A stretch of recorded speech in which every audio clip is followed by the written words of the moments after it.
Hi everybody, Goddess of Radical Self-Love from MECA, Make Everyone Count Always. We are a support network for caregivers, care receivers, and resources within the long-term services and supports industry. So 2 days ago, it was International Day of Persons with Disabilities. And one of our close friends had written an article, and I wanted to bring it to your attention, and also the following article, which she references, and read it for you all because it is really on the same track of the ideology of MECA and what I keep on talking about each and every day when we're talking about discrimination, not having accessibility, and really they don't even talk about in either of these articles the abuse and neglect that is happening as well. So that I can highlight when we're done reading the articles. So today is International Day of Persons with Disabilities. The fact that I haven't seen any Facebook posts or news articles on my feed about this gives a little bit of insight into how far we still have to go. For those who think we live in an inclusive society, we don't. Buildings are often inaccessible, education is often inaccessible, bathrooms are often inaccessible, entire events can be inaccessible. Employers discriminate, businesses discriminate, and people discriminate. It's a huge issue for so many, and for numerous reasons, things aren't changing quickly enough. Today might be a good day to ask yourself what you do to support accessibility and equal rights for those with disabilities. Do you use accessible parking spaces when you don't need or aren't permitted to, making it harder for those with mobility challenges to go about their daily lives? Or do you report vehicles parked illegally in accessible parking spaces and on hash marks, increasing accessibility for others and making their lives easier? Do you smile and acknowledge individuals with disabilities, or assume that only a caregiver or partner can speak for them? Do you use our bathroom spaces when you have no physical need? Or do you leave them open so that those with mobility limitations can utilize the spaces designed for the purposes of equal accessibility? Do you support education for those with disabilities and encourage inclusive, accessible school buildings and classrooms? Do you support equal employment opportunity even when it isn't convenient? Do you encourage your children to ask questions and befriend children who have different abilities?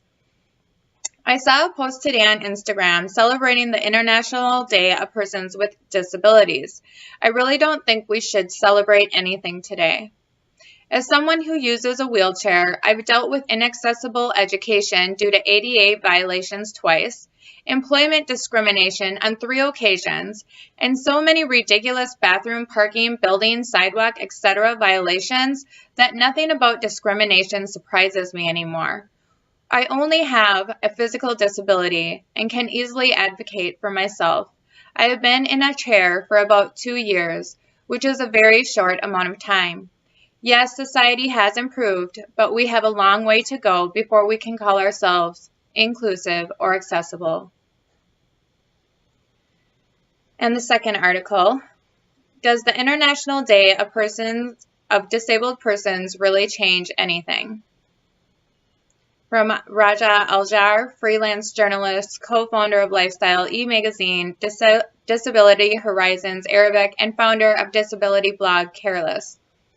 Every year, it is the same cliche, people all over the world celebrating the International Day of Disabled Persons.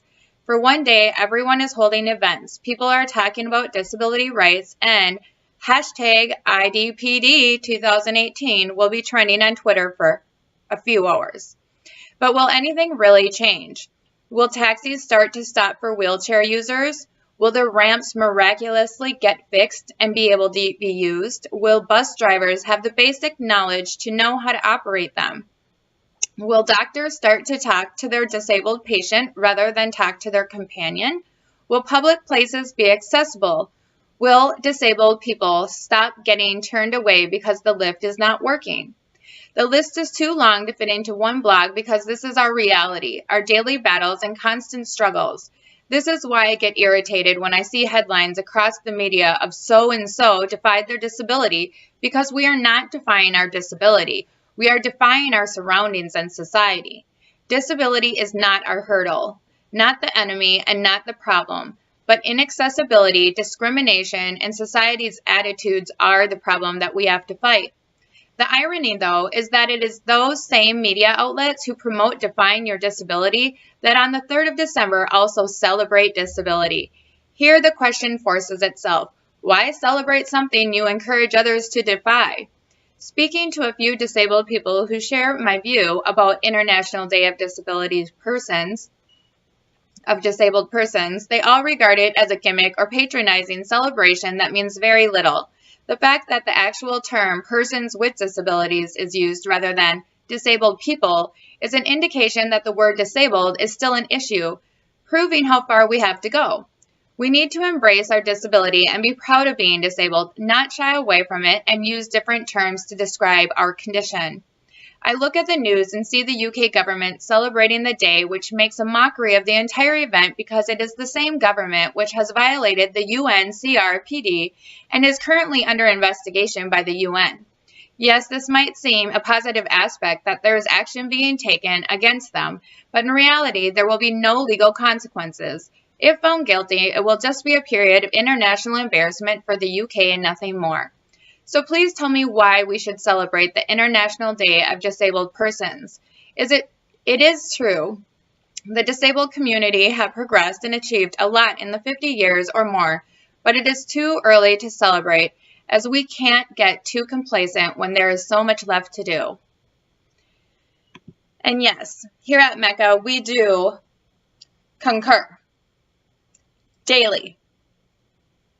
And this is why we all need to band together, caregivers and care receivers coming together to form a network that will demand accessibility, demand higher quality within our long-term care services and supports, higher quality control measures. So if you want accessibility and you want to keep people safe, with the 10,000 people a day turning 65, this issue is not just going to be an issue. It's going to be a complete mountain to climb if we don't band together. And that's what we're here for at MECA. We're here to make everyone count. So equality will come as a result of us joining forces together. We're here to support you, caregivers and care receivers. Love you all. Like, comment, and share, please.